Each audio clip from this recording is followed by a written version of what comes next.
Hi, Rohan. Good afternoon. Good afternoon, and thank you for joining us today. First of all, Thank you. congratulations on your admit. Thanks a lot. Huge part of the credit goes to you as well. Always welcome and always there to help you out. Tell me about your work profile. Let us know about your MBA plans as well as the results. Yes, ma'am. So I'm currently working in TCS for a retail-based chain in US, and I have close to 4.5 years of experience working. I had around 6 months of experience as a hardcore coder, and then subsequently the rest remaining of my experience has been. Please share your work experience, your profile, and what have been your results and your MBA Yeah. plans. So I have close to 4.5 years of work experience in TCS. I have 6 months of experience as a coder, and then subsequently I've been working in an operations role. I'm part of a team that helps in the operations and development of the point of sale application for a US retail chain of brick and mortar stores.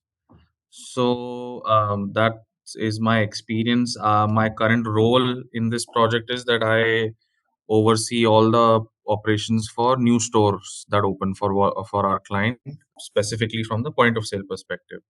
I manage a very small team of 4 people, and I had a GMAT score of 740, and subsequently post application I've been able to successfully convert IIMA PGPX, which is a 1 year MBA. Why I specifically wanted to go for a an executive MBA was that the opportunity cost was a big thing for me. 1 year was the shortest span, and I could enter the industry sooner and start working. And that was a big thing for me because obviously, post 4.5 years of experience, I'm now 27. I wanted to transition into a business role as quickly as possible. This was also my first attempt of applying at IIM PGPX, and I was able to successfully convert it as well. What I want to do is with this 1 year MBA is continue in an operations role itself. I'm not sticking myself to just one industry, but yes, I'm looking to start out post MBA in an operations role and then gradually transition or grow into a service head or a unit head in a company. Excellent. And your GMAT score is something, getting a similar score is what a lot of people vie for. So, Yeah. what would be your tips and strategies for securing a good GMAT score? I prepared for GMAT for about 3 months. The biggest thing that I can tell people is that the first thing that I did for the first month was studying what I was already good at. I think the best thing that you should do is focus more on the things that you know are weak. For me, it was verbal and specifically critical reasoning in verbal. So I had to study that. I started studying seriously for 2 months for verbal. Quant, I was fairly confident in, but I still, did not just leave it on the side burner. And the second most important thing was that when I started preparing for GMAT, my strategy was that I'll do 50 questions a day for 3 months. I will do these mocks in this, and I will be able to crack and get a good score. But I realized that if you aim for 50 questions without studying at all, you will get stuck at the sixth question. So my strategy was that let's start studying first, add a direction. I got a lot of self-help study material. I got the official GMAT guide also. I would study the concepts, and I would also look back on my high school books as well for studying maths specifically. I had created a formula sheet, a cheat sheet, which you may call, and have all the formulas. I would memorize it every week, and I can honestly say that a GMAT is something that you can do on your own. Also, I was doing it while I was working almost 5.5 days a week for 2 months. It is definitely doable, but it is important that you should clear that what are your weaknesses, what are your strengths. You should always have a direction. That you can't just have start doing questions and expect a good result in GMAT. Correct. And this is, a very stressful journey, writing the GMAT and then preparing for the applications and then going through the interview process, each of these being equally important. So, are there Yeah. any stress busters or any things that do for your own, let's say you would suggest for other people who are also beginning on this journey, specifically from the point of view of how to manage your time and manage the stress is Yeah. related to this particular process? It is definitely stressful because what most people think is that you get a good GMAT score and that's it. That score is all that you need, but it is so much more. the biggest aspect of is that when you going for an interview, you also have to market yourself to the interview committee. So it is not just that, okay, I'll study for this exam, I'll get the exam and I'll clear it, and that's it, I'll get the admission. For stress busters, the first thing is that obviously you'll find yourselves at times where you'll feel like the vehicle is not moving forward.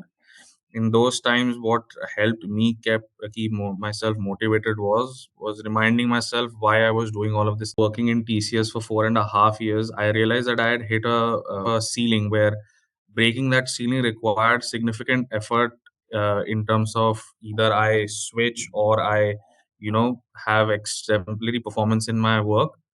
And the second thing was that I wanted to transition into a business role as well, which would have only been possible if I had a degree in MBA.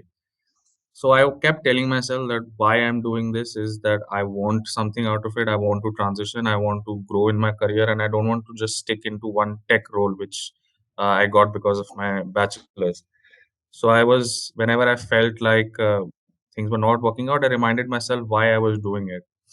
And also, another thing that helped me was in my first attempt when I was going through all this interview process, I was very determined to do it all on my own.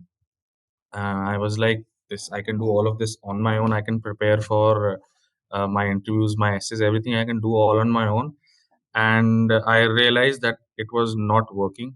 That is when I approached GOALisB, where I said, okay, I need more input than just my own in how to do this, because I did not have a lot of experience with interviews or with writing essays. So I said, okay, I'll get more input. I definitely need help. And that's when I approached, like, okay, when I was getting help from an admission consultant like you, I realized that same thing that happened in my GMAT was that I now had a specific direction in my preparation. I knew that, okay, in my interview, how I have to present my work, how I have to present myself, and in my essays also. Because when the first time when I applied without going through a consultant, was I was happy in my third draft itself that, okay, this is a very good essay, I'm going to nail this. And only after I started getting help from actual experts, I realized that even my eighth or ninth draft needs more work, and it was actual good advice which I would have missed if I was working on it myself. Getting direction from some expert definitely helped me be less stressed about it, because I knew that, okay, if I don't know something, I know someone I can approach. That was definitely a stress buster. And then apart from that, these things can get a little overwhelming at times. So simply, the best thing I can say is that you should always have a hobby that helps you de-stress in these situations, and then just keep going at it. It's hard work always pays off. If you get one rejection, you will always get a second admit. Hard work never goes to waste. Absolutely. And what about the application process? How was the storytelling process like? How did you go about building your personal brand for the essays and the application? In my personal brand, what I was lacking was that I was not able to tell how impactful my role was. I knew it myself that yes, if I disappear for a week, a lot of work will pile up, and there is no backup for me. But for me to present that in my sort of selling my brand or telling them that I have this impact at my work, that is something I was not able to do. So that is something that I worked on with you, which was tell them I had created down all my roles. I had created a questionnaire for all my, because I'm managing a small team as well. I created a questionnaire of how I'm motivating my team, and I created a questionnaire of how I'm dealing with challenges at work. Because part of my work is also dealing with the client. We have weekly meetings with our client. All of this, when I was working on it myself, did not occur to me, because I knew deep down that yes, I have an impactful role, but I was not able to tell it to the person interviewing me on the other side of the table that why my work is impactful.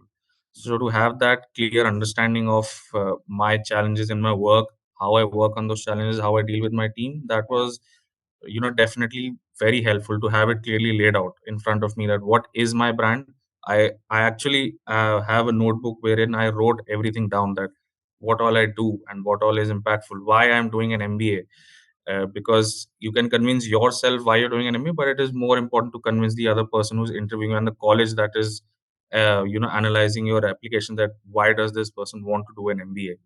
So the first thing and the last thing that I did was creating my personal brand, was being absolutely clear what my personal brand was. because if I was clear, then I could make the other person also understand what I was trying to do with a degree in MBA. Very true. And what about the interview process? What was the interview experience like, and what were some, things on the preparation that really worked out for you? In my interview, I've given two interviews this admission cycle, and I realized that because I had a clear picture of my brand, I had a clear picture of what the college is actually looking for in a profile.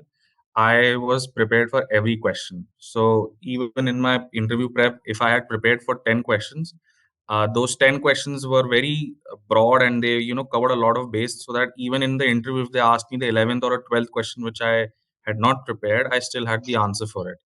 That preparation definitely came from multiple mock interviews, because I remember my first mock interview with you, I was not well prepared, and then starting from the second and the third mock interview, I realized, okay, this is what you have to do in interview, how you present yourself, what the college is looking for, and how you're supposed to. One more important thing which I learned was that uh, the college will not ask you to tell them good things about you. You have to bring it into the conversation. If they ask you something, you have to start directing the conversation in your favor. Tell them that these are my plus points, and these are what I can bring to an MBA classroom. Having a clear picture helped me in the interview process, and I found myself to be very prepared for all answers. Even in IIM PGPX, where they also have an extempore section in the interview, because I had read a lot of topics that you shared about the current affairs and the extempore topics that are likely to appear, mostly current affairs, mostly GK. And I had a clear understanding what they're looking for in extempore. It's not necessarily your knowledge, but more necessarily how well you can support your stand. So that was definitely beneficial. I knew what they wanted from me in that room before I entered that room. So that definitely helped. Great. Through the application and the interview, you're presenting a case for yourself. You're building an argument in your favor and how you really go fit the what the school wants in terms of an Yeah, MBA applicant. exactly. You have to basically know what they want and then fit your profile into what they want. Drive the conversation from there. Correct. And if you had to summarize or let's say share a few tips or strategies for the people who are starting off on this journey now and they'll be landing up with the applications the next year. So what would Yeah. be the suggestions for them? First and foremost thing that you should be very clear on is why you want to do an MBA. If you are not completely convinced that an MBA will help you in your career, you can't convince the college. So you have to be absolutely sure why you want to do an MBA. Once you've convinced yourself that yes, MBA is the right call and MBA is what I want to do, then you should start the process, because once you've convinced yourself, you can convince someone else as well. So once you have a clear picture why you want to do an MBA, then you start building your profile in that fashion. So your essays and your interviews are the only things which you can, mold. The GMAT score is, it's just a paper. You will have questions, you answer them, simple.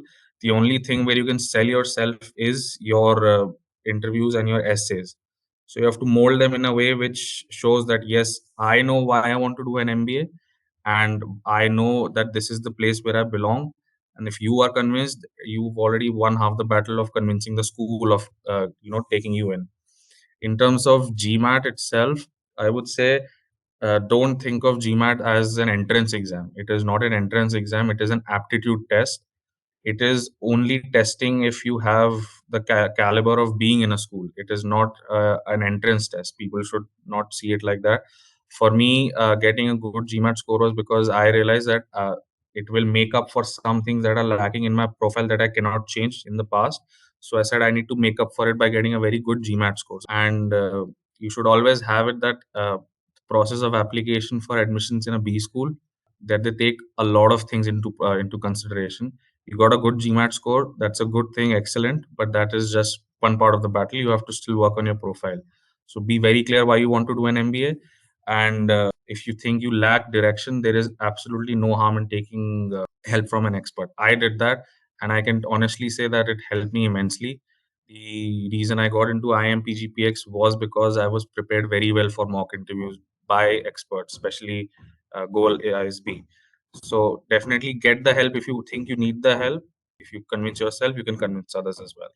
So I'll tell you how I came across GOALisB was I researched a lot of admission consultants.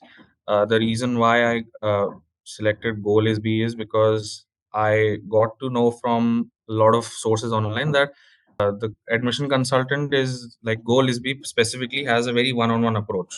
Like they don't have this thing of giving you material and then preparing for it. They will actually sit with you, give you advice, and then if you have a profile, they will tell you what works for your profile. And what I learned and what from feedback and from my own experience was that it is a very one-on-one experience. Like they will start you from the stage one of application and stay with you throughout the admission process. They are always available. They are always approachable. I had, I think, hundreds and thousands of doubts, and they were always clear. And that's what I liked about GoalISB, because whatever I had heard from the feedbacks, that is exactly what I got, and then some. So when you're selecting an admission consultant, my advice would be to go for someone that is able to provide the one-on-one experience. It's not that you are dealing with 10 different consultants for one application. I had one consultant, which was you, for all the preparation that I did, and that has definitely worked in my favor because you knew from day one what I was lacking and what I needed to work on. So it was a very smooth sailing journey for me. That is what I recommend other people, that look for a consultant that is giving you a one-on-one experience in your admissions process. And thank you for the feedback. It has been a pleasure working with you. Thanks a lot. All the best.